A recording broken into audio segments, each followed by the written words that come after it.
Mais quelle semaine extraordinaire. Vraiment, il n'y a pas d'autre mot. C'est une semaine qui a eu des nouvelles extrêmement positives pour l'écosystème crypto et ça change beaucoup de choses. Ça change la structuration de l'écosystème, ça change les targets qu'on pourrait avoir, ça change aussi quels sont les cryptos qui vont certainement surperformer dans les prochains cycles et ça donne une nouvelle dimension de la compréhension de l'écosystème crypto.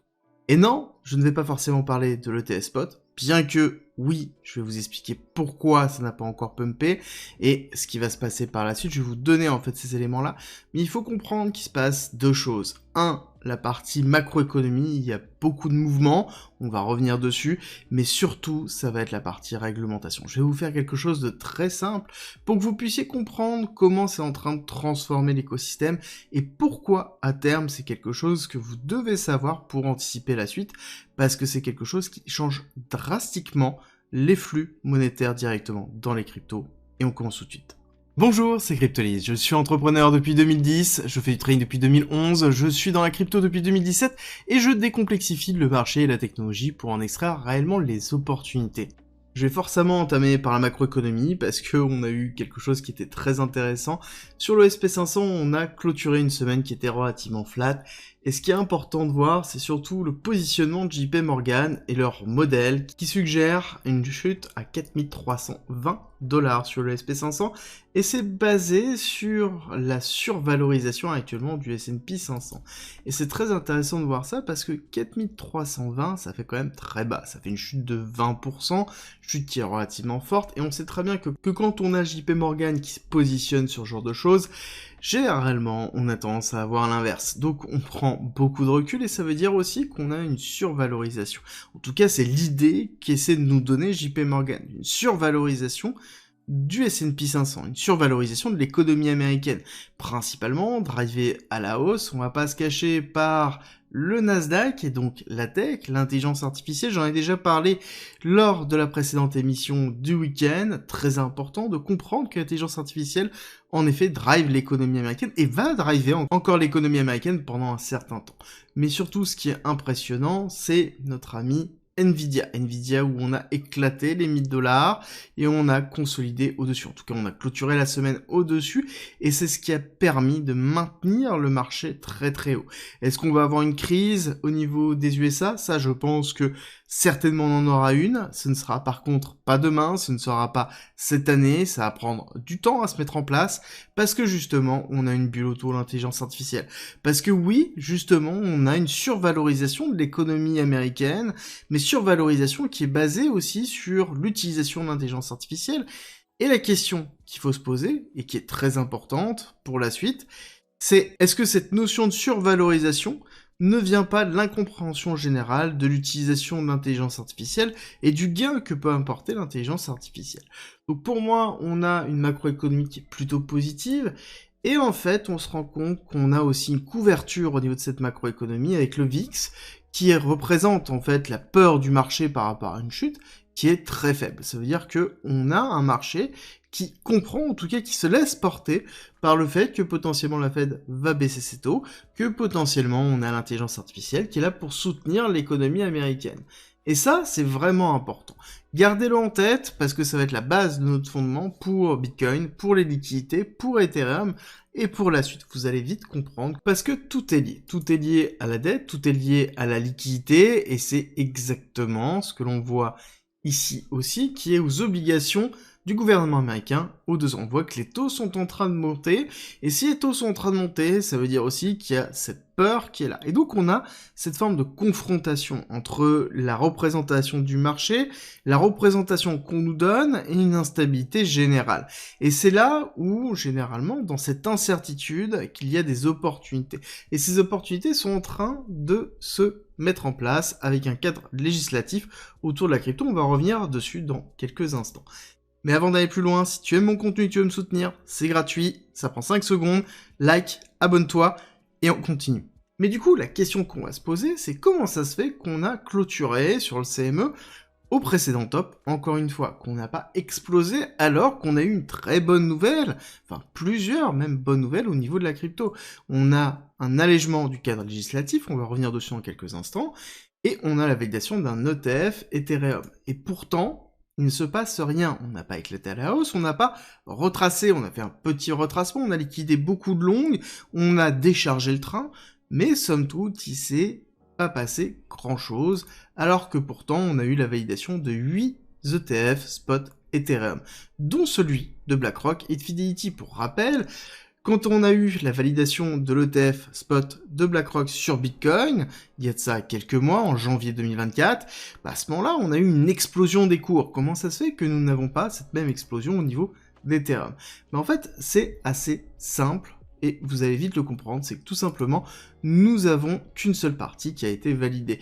Il y a plusieurs étapes, et il faut le dernier formulaire, le S1, pour arriver à la mise en place de l'achat et de la revente des ETF spot. Donc là, actuellement, on a validé l'existence et la mise en place, mais on n'a pas autorisé le lancement. Et ça, c'est très important. Ça peut prendre un petit peu de temps, comme beaucoup de temps. Ça va être principalement la SEC qui va déterminer si oui ou non ils vont être rapides ou pas. Et là-dessus, je pense que ça va être le même principe que la validation des ETF spot Ethereum. Ça va dépendre de la pression politique qu'il va y avoir. Parce que ça, c'est vraiment le point clé. Il faut comprendre que tout est en train de changer, et je vais vous décortiquer tout ça simplement de façon à ce que vous puissiez comprendre là où on en est, et surtout les implications que ça va avoir par la suite, parce qu'il y a vraiment beaucoup d'implications. Déjà, il y a plusieurs acteurs. Il faut comprendre que nous avons la SEC, qui s'occupe de réglementer actuellement les cryptos, nous avons les différents ETF avec les institutions qui sont derrière, comme BlackRock, Fidelity, et nous avons les banques. Pourquoi je mets les banques? Parce que je vous rappelle qu'on a eu un communiqué il y a peu, disant, des banques, émanant des banques, à l'adresser à la SEC, qui mettait la pression à la SEC, en disant qu'ils n'avaient pas le droit de détenir, justement, des cryptos pour leurs clients, et que du coup, ils ne pouvaient pas détenir les cryptos des ETF. Et donc, ils ne pouvaient pas bénéficier aussi des intérêts générés par les ETF. Les ETF, c'est une énorme manne financière, parce que justement, ça draine énormément de liquidités autour d'une zone, et il y a des frais qui sont générés tous les ans, plus le montant est haut.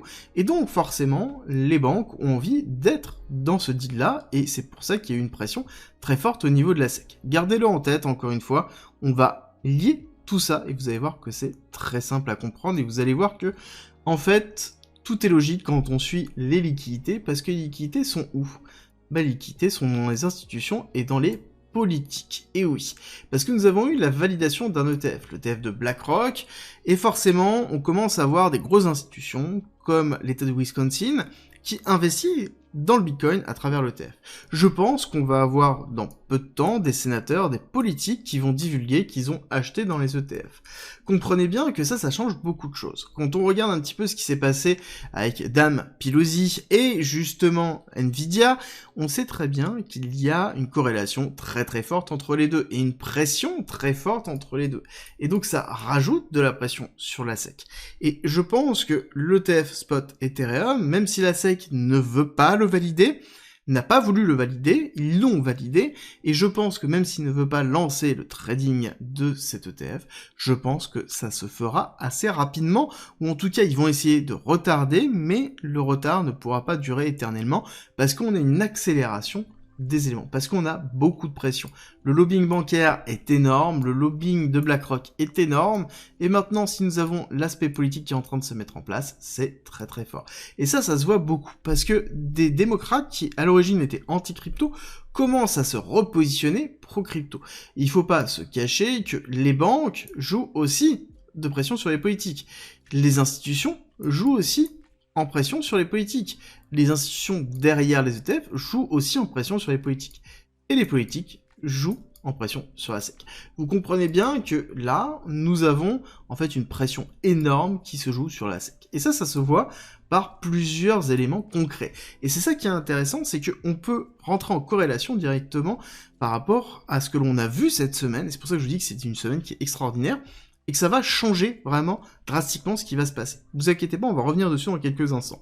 Mais c'est juste pour vous dérouler, pour bien voir que c'est quelque chose en fait qui est tout à fait lisible quand on comprend comment ça fonctionne.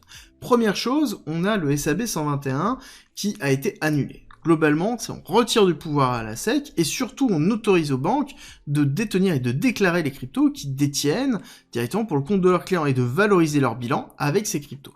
Ça veut dire que c'est ici le domaine bancaire qui a réussi, qui se libère du carcan de la SEC pour aller justement travailler les différents ETF. Donc on se retrouve ici bien dans le positionnement des banques par rapport aux ETF, par rapport à la SEC, ce que je vous expliquais tout à l'heure. Ensuite, on arrive sur le FIT 21. FIT 21, loi sur les crypto-monnaies, et globalement, c'est l'autocertification de la décentralisation, et ici, on retire du pouvoir à la SEC. Tout simplement, on prend la SEC, on lui retire une grosse partie du pouvoir qu'elle a sur la déclaration d'une securities ou non, en disant que les crypto-monnaies, et globalement les actifs digitaux, s'ils sont décentralisés, ne peuvent pas être une securities. Donc ne tombent pas dans la SEC. À partir du moment où ils sont décentralisés, hop, la SEC n'a plus rien à dire. Et ça, c'est très intéressant, parce qu'encore une fois, on se repositionne ici. Si la SEC n'a plus rien à dire, ça sous-entend que l'ouverture des ETF se passe beaucoup plus simplement, et on a une capacité de pouvoir continuer à ouvrir des ETF. Et oui, parce que nous avons Bitcoin, nous avons Ethereum, et le prochain certainement sera Solana, et potentiellement même, pourquoi pas, un top 100 crypto à partir du moment où c'est décentralisé, où on continue le travail législatif autour de ça. Nous avons eu la première partie qui a été validée, mais on attend le Sénat et on attend la ratification du FIT 21, mais c'est une très très bonne nouvelle. Comprenez bien que là, ça veut dire qu'il y a des éléments cruciaux qui vont changer, et encore une fois, gardez bien en tête, je vais vous l'expliquer après, que ça va changer la direction des flux financiers. Parce que là, le fait que ça permette de faciliter l'ouverture des ETF, que les banques aient la possibilité de détenir des ETF et faciliter aussi l'ouverture des ETF, ça veut dire des nouvelles liquidités qui vont se mettre en place, et ces nouvelles liquidités vont arriver des institutions génériques. Ça veut dire que nous avons plusieurs types d'institutions, nous avons les fonds de pension, on a déjà vu le Wisconsin qui commence à rentrer dans l'ETF spot, nous avons à côté fonds de pension beaucoup plus importants qui sont en train de potentiellement se positionner mais qui attendent la validation de l'autorisation de leur conseil administratif, et ça forcément à partir du moment où on a un cadre légal où la SEC n'a plus son mot à dire, où les banques sont garants des ETF et que ces ETF sont gérés et validés par les politiques, bon bah à ce moment-là, les institutions vont injecter des liquidités dans les ETF. Ça veut dire que c'est devenu un produit financier classique, accepté, validé. Et donc ça veut dire qu'on va avoir de l'injection monétaire très forte de tous les gros fonds de pension, de tous les gros asset managers, de tous les petits asset managers, et globalement, toute l'économie américaine, qui fonctionne beaucoup à travers les ETF, vont construire une exposition autour de ces différents ETF. Et ça, gardez-le en tête. C'est vraiment la phrase que je vais vous répéter, parce que tout va prendre sens petit à petit. Parce que on se dirige, c'est pas que le FIT 21 qui est important, c'est qu'on a la stablecoin bill qui est en train de se mettre en place. Stablecoin bill qui est en train de se mettre en place, qu'on voit très simplement à travers le passage de Circle, qui vient se repositionner aux USA. Les USA rappellent Circle pour faire une IPO, pour une rentrée en bourse, ok, mais parce que cette stablecoin bill va permettre de pouvoir statuer les personnes qui peuvent émettre des stablecoins, donc globalement émettre du dollar numérique, faciliter son transit, son accès, son contrôle, parce que oui, en fait, il y a un cadre réglementaire qui va être très strict autour de ça, très peu vont pouvoir l'accepter, mais il y en a qui sont spécialisés là-dedans. Bah oui, en effet, les banques. Les banques sont spécialisées dans la réglementation et la mise aux normes des différents actifs. Et c'est pour ça que c'est intéressant, c'est qu'on peut se retrouver sur, justement, le positionnement des banques sur les stablecoins, et donc, derrière, les banques émettent de la liquidité pour les institutions, pour les déverser dans les différents actifs qui pourront être construits. Donc on continue, et ça c'est validé pour moi par, ici, cette loi anti-CBDC, dans lequel la peur des CBDC, et pour rappel à tous ceux qui étaient là en 2020-2021, on n'arrêtait pas de dire que les CBDC c'était la fin des cryptos. Bon bah en l'occurrence, les cryptos ont gagné contre les CBDC, et merci au cadre législatif qui est en train de s'adoucir, qui est en train de se simplifier, principalement grâce aux lobbies, et ce ne sont pas encore une fois des petits lobbies, on parle de la banque, on parle de BlackRock, on parle des institutions financières, Et on parle maintenant des politiques qui font le lobby politique global sur les différents régulateurs pour simplifier tout ça. Mais concrètement, qu'est-ce que ça va changer? Bah ça va changer que on va avoir un déversement de liquidité qui va être très fort. Très fort dans les différents actifs crypto, dans lequel, forcément, ces actifs doivent être, pour bénéficier de ces liquidités, dans les ETF. Et donc ça veut dire que la liquidité de ces gros acteurs vont arriver directement dans les ETF qui seront structurés. Donc c'est-à-dire Bitcoin actuellement, Ethereum, et potentiellement Solana, et potentiellement, on peut se dire, le top 10. D'accord? Donc ça veut dire qu'on peut se retrouver avec une hyper-valorisation du top 10, lié principalement aux institutions politiques et au déversement des liquidités sur les institutions, cette fois-ci, financières. Et donc, ça veut dire que on peut avoir, à travers cette hyper-valorisation du top 10, une accélération de l'écart entre le top 100 et le top 10, et donc un changement dans la réflexion que l'on va avoir, dans l'exposition que l'on a. Parce que c'est vrai qu'on va chercher des performances potentiellement dans du top 100, voire même du moyen cap, voire même du micro cap en fonction de la gestion du risque que l'on a. Mais si on a le gros des liquidités qui arrive dans le top 10, en effet, les gros des performances se fera dans le top 10 pour ensuite potentiellement ruisseler sur le reste. Mais est-ce que on aura une grosse part de ruissellement, étant donné que ce sont des institutions ici qui n'ont pas vocation à faire du trading et à prendre des profits liés aux ETF. Je rappelle que généralement ces institutions-là sont là pour pouvoir construire un patrimoine et faire grossir le patrimoine petit à petit. Et donc ce serait logique d'avoir cette représentation au niveau du top 10, une diminution du ruissellement et une décorrélation entre le top 10, top 50 et le reste. Et pourquoi je vous dis que ça revient, et on boucle à ce que je vous ai expliqué tout à l'heure sur la macroéconomie, parce que, globalement, c'est exactement ce que l'on est en train de voir sur le S&P 500 et le Nasdaq. Qu'est-ce qui performe actuellement?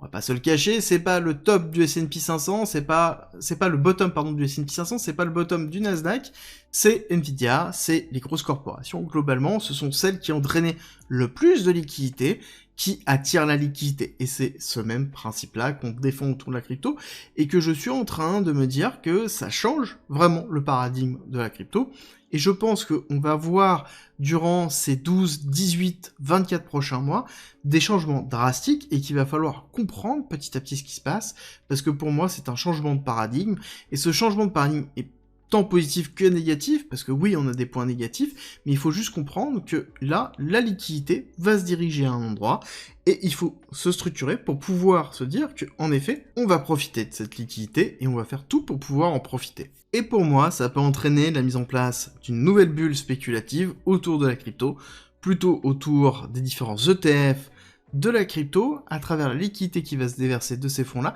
et qui va augmenter petit à petit parce que plus ça va se normaliser, plus ça rentrera dans les différents portefeuilles, plus ça rentrera dans les différents portefeuilles, plus on aura de liquidité, plus on a de liquidité, plus ça appelle de liquidité, et vous comprenez en fait l'effet boule de neige.